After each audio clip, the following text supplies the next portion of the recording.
Welcome to the Bonafide Leaders podcast with your host, Tim G. Williams. Let's get to it. Hello, Tim. Welcome to episode 2 of the Bonafide Leaders podcast. Today, we are going to be talking about hiring and the selection process. So I know you've got lots of ideas, lots of experience on there. You've got a good read on things, but I'm curious, I think it would help the listeners to hear a little bit about your experience hiring. I know you've been part of, large organizations, large teams. I know you've got some experience, building out a team. I think you talked about like California, building out this great team. So I'm just curious, out of all that experience, what are some things that we can learn from? So that's the hope of this episode. But I'd love to start with, a little bit of your background and experience on doing so. Yeah. So I've been privileged to see all facets of the hiring and selection process. And I love the idea of talking about it being a process, first of all, because I think sometimes we as leaders and hiring managers, companies, we make a misstep in that we think we're just after the hire. And the hire is just the tactical piece. But there's a whole strategy that goes into the process of selecting candidates, identifying candidates, and ensuring that they're the right fit for these jobs that are core to the organization. And we can talk some about that. In terms of my experience, I started recruiting. Actually, I guess if you go way back, I was a manager, believe it or not, at the age of 15 or 16. Probably 15 is when I started working. Then 16 is when I got promoted to assistant manager at good old Six Flags of Texas. And I had a little special badge, they give you like a red color instead of the black color. And at that point, I actually had 2 or 3 members on the team. And I think that was the very first time that I was involved in like hiring, onboarding, bringing all the talent to the team. I have to say, and that's since early, then, no? I mean, 16? Gee whiz. Okay. Yeah. So then fast forward to college, and this might not sound like a professional environment, but to me, it's all relevant experience. So in college, unexpectedly, I was asked to be the pledge class president for my business fraternity in college. And I think we had, I don't know, maybe 80 or 100 members in the fraternity, probably more than that now that I think about it, because we had, I think, 50 in my pledge class. They asked me to be the president. And then it was about, assembling a treasurer and a vice president of programs and external affairs and all these things. And so that was the next big opportunity to get involved with hiring. And then, as a professional, I think within my second year working, I started recruiting down at my alma mater, Texas A&M. And then I started going years later to the National Black MBA Conference to recruit talent all across the country, from LA to Washington, D.C., New Orleans, Houston, et cetera, and continued to go down to A&M. Eventually, I got asked to be the lead recruiter down at Texas A&M. And so I can remember giving presentations to the organization, all the students who come in and they're excited about a career. So I guess my experience with hiring starts way back then and then goes fast forward like 15 years to, now I'm a vice president within the company and there's constant rotation. And as a director or as a VP at that time, hiring directors on my team, interviewing them, going through that process. So I don't know how many people I've interviewed and hired over the years, but from on-campus recruiting to on the business's campus recruiting to conferences to just roles that become available, hundreds and hundreds of people that I would imagine that I've interviewed and then ultimately help hire to bring into the company. Amazing. Okay. So you've done this before. This is not your first rodeo. It's not my first rodeo. Yeah. Well, I'm curious. This is an interesting time in the labor market. Post-COVID, it's kind of a wild time. And then there was a real shortage of talent. That was, the war for talent has been a very long, I think that was written in the 90s as McKinsey guys wrote that. But then the last couple of years, the stat that everybody says is there's 1.8 open jobs for every person looking, there's this huge talent crunch. But I'm curious, just quickly, do you still see that as the same what kind of market are we in right now? Is it still this Mm. kind of wild dynamic? Is it hard to find good people? And I mean, yeah, just any kind of thoughts you have on the market there like that. Yeah. Well, I think it's always been difficult to find great people, and I think it will always be difficult to find great people. I think whether you are in the National Basketball Association and trying to figure out who you're going to draft, or the NFL draft, I guess is coming up soon, who are you going to bring onto the organization? If you want that general manager or the owner who's selecting who's going to be over player personnel or what have you, I mean, if you're talking about sports, or if you're talking about business, if you're talking about the fact that there's a need for great people to fill roles, I think that will always exist. It probably always has and probably always will. And it's just math to some extent. There's going to continue to be new companies, and especially in a post-COVID world, even a business like mine, I didn't do it because of COVID, but a lot of people, that was their genesis. That was their aha. You know what? I want to go get a side gig. I don't want to just work for one entity.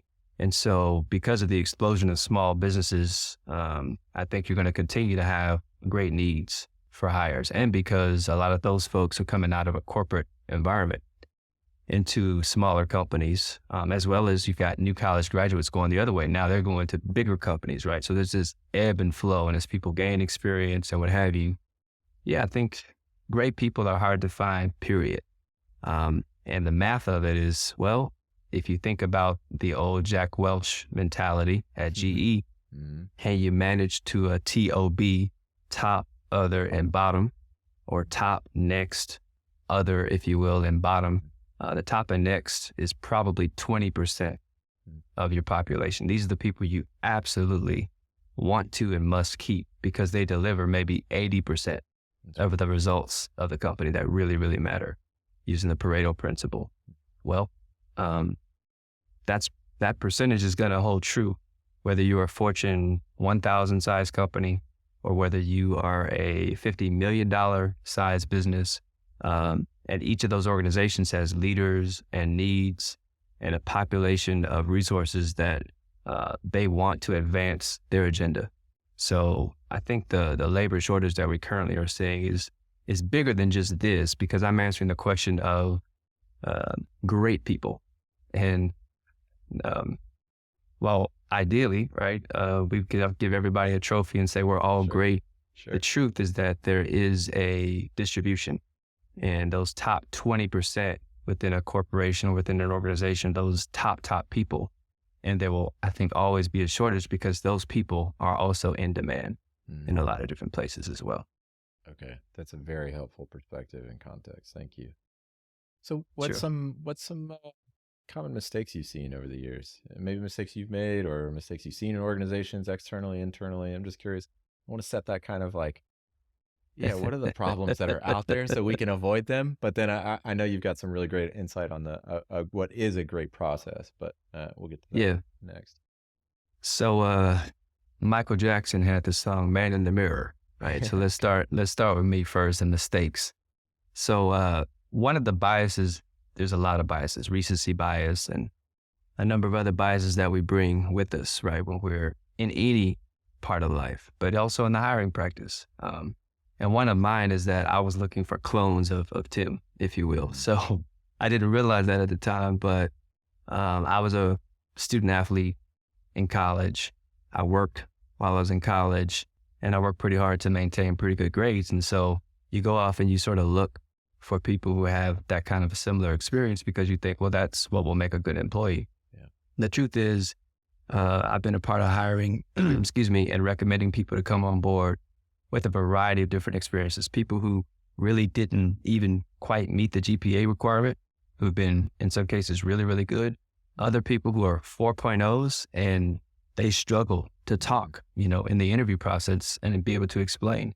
I've also had 4.0s who are perfect for the environment. So the mistake I made was thinking that the right person, has the same background as I do. And the truth is that we all come in all different shapes and forms and have different experiences. The main thing is to figure out what's most useful for the organization and for the job that the individual's been hired to go into.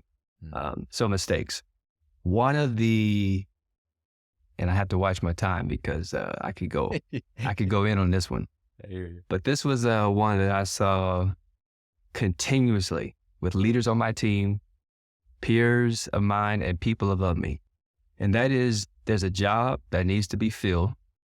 And the first thought is, oh, I know who can go do that job, without really giving great consideration to what is the need of the business, the team that they're going to inherit, the leadership that's required in that role, what was done before versus what's needed now, where we're going as an entity, the strategy may be changing, etc. Those factors were, I won't say not thought about, but certainly were minimized. And one of the big mistakes I think we can make as leaders, hiring managers, is to identify a person before we thoroughly evaluate the job. And so, of course, I had a process, being a finance person, had a full-on process that I tried to use to try to minimize the bias. There's a substantial amount of bias in hiring, and a lot of it is either unrecognized, or it's not discussed, or it's believed to not be a problem. And I think one of the things that I tried to do is, one, never just make it my decision. So I would never just interview a person, even though I might have the latitude to say, hey, I want to bring this person on because I've been approved for the requisition, what have you. I just don't think that's them seeing enough people, particularly when you're talking about hiring for leadership roles.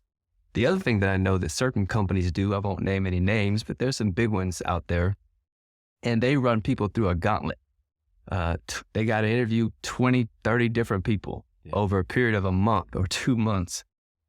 Little bit of hubris, I think, involved to believe that that process will sort of guarantee an outcome. In fact, I can think of a person right now who went through that process, works for this, I can think of two, works for this particular company, and neither are really satisfied with the job.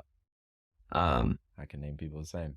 Yep. So this idea that somehow makes your process any better because you see 20 or 30 people, it doesn't.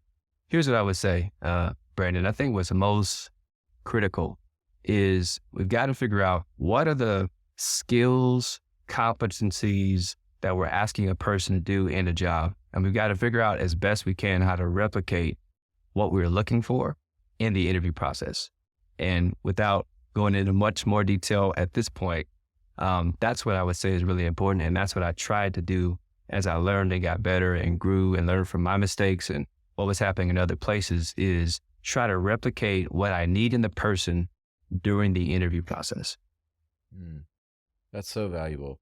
I hear what you're saying, that long, process. Sometimes people, they may get to that 8th interview, of 12, and they get cut, and 9 interviews later or whatever, and it took 2-3 months to get there, or they get there, like you're saying, and they're unhappy. So yeah, so I'm curious, like, what is the process? So, you're a process person.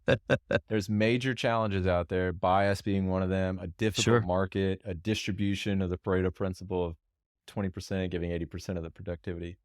Yep. How do you find great people? And maybe that's the thing. It's the process that finds the great people or something. I mean, how do you think through that? I'm a believer in process for certain aspects of running a business or running an enterprise. And I think as it relates to hiring, process can be really, really helpful and useful. So step one, companies have to ask themselves, who's doing the hiring? Who owns that? Is it 100% HR? Is it the business team and HR? Is it HR screens, but business team makes all the calls, ignores HR's inputs?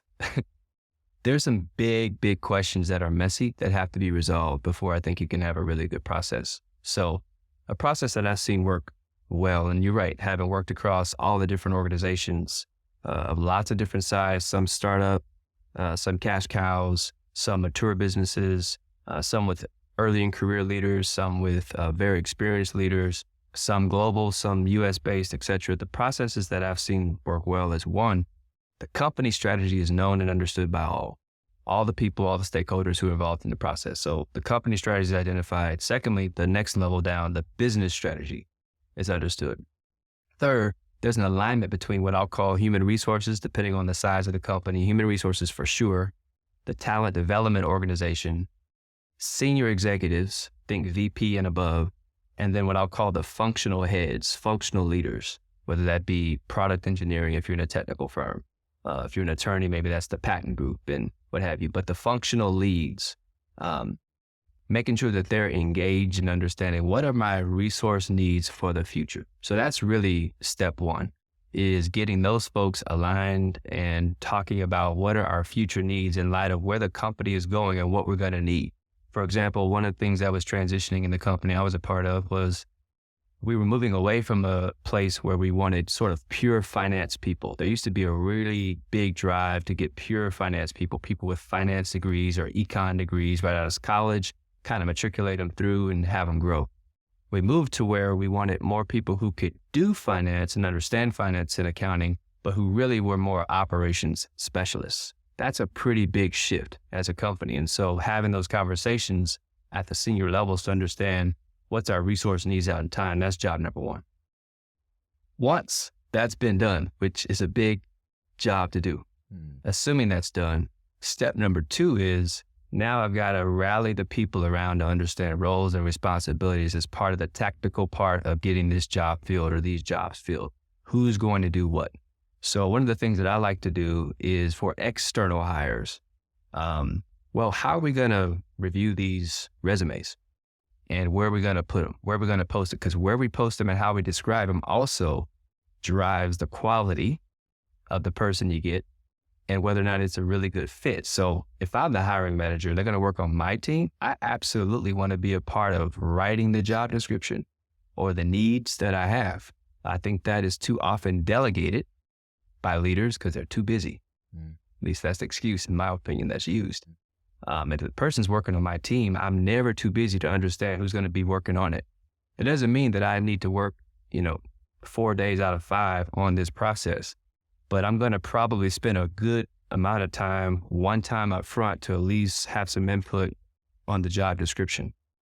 Then, for me, it's about identifying what are the absolute must-haves. And there's probably 3 to 5 must-have skills, qualities, past experiences, education level in the job. And in my little spreadsheet, I've got a little calculator that's identifying, I'm looking for those things, not just on the resume, but as we go through the process. One of the things that's critical to differentiate is resume experience versus someone having the ability to tell you about the experience. Very, very different. C++. Yeah, I'm an expert. Okay, let's talk about C++. And where is it relevant? And how did you use it? And for what application? And let's get into some details to help me as the hiring manager feel confident that in fact it's more than just a resume. It's actually something you've got firsthand lived experience with. And again, there's a set of interview questions that I have as part of my process that helps me identify relative to the specific job that the person's hiring for, what are the questions that I must ask that's going to help bring out the skills that I'm looking to identify whether or not that person has them or not.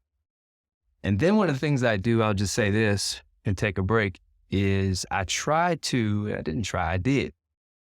There's a calculator summary function in the spreadsheet, and I intentionally hid the summary values. In other words, I just made the inputs as I went through. So let's say I interview Brandon. Brandon and I have this interview for an hour. Then I put the inputs in, oh, he's a 9 out of 10 here, 7 out of 10 there, 10 out of 10 there, et cetera. It calculates at the bottom, and then I just file it away. And then I interview person number 2 tomorrow. Same thing, put it in the calculator. What am I trying to do? I'm trying to minimize bias. I'm trying to minimize the gut feeling. Oh, I really liked that person. A lot of people we like, but they may not be the right fit for the job. A lot of people, maybe we don't have the greatest rapport, but man, they could do this job. So I'm trying to reduce or eliminate that bias. And then once I've actually gone through all 5 candidates or 3 candidates and had the interviews, by the way, it's not just me. I could talk about that part too. There's a panel interview that I always wanted to include of peers. Anyway, I get the spreadsheet only once I've gone through those people. Then do I open it up to see the calculations and say, okay, now how does everybody stack up? That way it's a numerical, the system is telling me what I believe I just saw. Oh, and by the way, I'm making those inputs immediately after the interview's over. So I leave time on my calendar, 10 minutes, to make sure I get those inputs in so that I don't get distracted by the next thing. And I found that for me, that really, really reduces the bias. It helps ensure that I'm honest with myself. But by the way, there is flexibility. I didn't always allow the numerical value just to decide, oh, I better pick such and such. I would use intuition as well. I would say 7, 8 times out of 10, the numerical values definitely guided me directionally. But there were a few times when I was surprised by the numerical value and I actually went against it because my gut and maybe the feedback of the panel told me something different. So it's a combination of using other people, data, and then measuring, does this person actually have the lived experience that they can describe and talk about that matches what I see on the resume? Combination of those kinds of things is what I tried to do as part of the process. I have never heard of anybody building a calculator for this. I've got a great business idea for you, Tim. We're going to sell this calculator and it's going to be a hit. That's genius. No, I love it. Because you're right. There's so much bias. There's so much like, I just love this person, as a creative writing major with a 3.1 GPA and all my degrees. I don't know if I would have made it through the calculator, but I'm glad that you got it. You're doing just fine now. That's what matters, Brandon. Not about whether you would have made it then. You're doing just fine. Man, that's great. I love that. I would love to see that, how you work through that. Man, that's so great. So something else you mentioned before is that there's so many benefits that come out of getting this process right. And I wonder, in the last few minutes that we've got here to close out this episode, what are some things that you've seen by implementing this more rigorous process, even quantifying it with your calculator? What's some of the things that you've seen that work really, really well that you're glad you did because of it? Well, one, you make the process more efficient because it's something that people have used. So for example, once people, like my California team, for example, in those 3 years I was out there, we did this same process with every new role that was going to be reporting to me. I didn't mandate it for levels beneath me, but for every role reporting to me, I did it. Well, what happened over time is that my team began to get used to it. Oh, okay, Tim's going to be bringing somebody in. I know I got to set some time away to do this panel interview. So it becomes sort of built in to the process. And I think that actually increases efficiency. That's one of the benefits. Second is that I think it greatly reduced the likelihood of me making a hiring miss. And even organizations I'm thinking of that went through explosive growth, I'm thinking of a particular VP who was going through explosive growth in their business. And they used a process very similar to this one as they were onboarding just tons of new talent, engineers. And it greatly reduces the likelihood of a miss. And we all know the expenses of a miss are huge. And so getting it right is a really big deal. The other is that I think it creates stakeholder buy-in. So if the person that I'm going to want to bring on my team has already had a chance to meet their future peers, and their peers have had a chance to sort of weigh in on what they see as strengths of this person, weaknesses of this person, whether they be good for the team or not good for the team, there's a little bit of buy-in there. Same thing, for example, if this person is going to be a dual report. So when the people reported to me, they had a dual reporting function. They report into the finance and operations organization, and they also report into the business. Well, I might also bring in, for example, that business unit leader or that product line manager and have them interview the person, even though it's not their call. I want them to feel comfortable that they've had a chance to weigh in. And so you get some natural stakeholder buy-in, which ultimately delivers some quick wins too. You build some credibility for yourself, but also for that individual so that when they come in, they're able to hit the ground running. I think that builds trust. And Covey, one of the Coveys talked years ago, I went to a diversity conference where he talked about the speed of trust. And it's almost immeasurable, although I think he did measure it. We ought to see his calculator for that. But the speed of trust just cannot be underestimated. When people have seen the person who you are wanting to bring on before they actually step in the door, it's just huge credibility builder. On top of that, well, what are you likely to get? Because you've vetted the person to make sure that this is something they actually want to do and their skills match, and other people are validating that, yeah, I think this is a good fit, think you're going to get higher levels of retention and higher levels of job satisfaction from the individual who ultimately gets the role. They have to go through a process. And one of the things that people would always say about me, which I always found a little weird, but they're like, oh man, Tim, you are a tough interviewer.